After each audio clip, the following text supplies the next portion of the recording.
ต็มเลยโอ้ยมันกินอุ้ยโอ้โอ้ฮ่าโอ้กล้วยน้แม่นมาที่บ้านก็ชอบมากินกล้วยเน่ากล้วย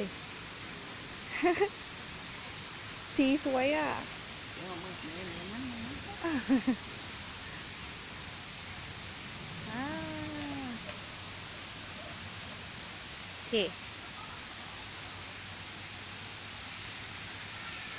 เออในใต้ที่เชื่อว่าโอ้โหโอ้โหเนี่ยนี่จำวิดีโอไว้เนี่ยว่าไอ้ควายเนี่ย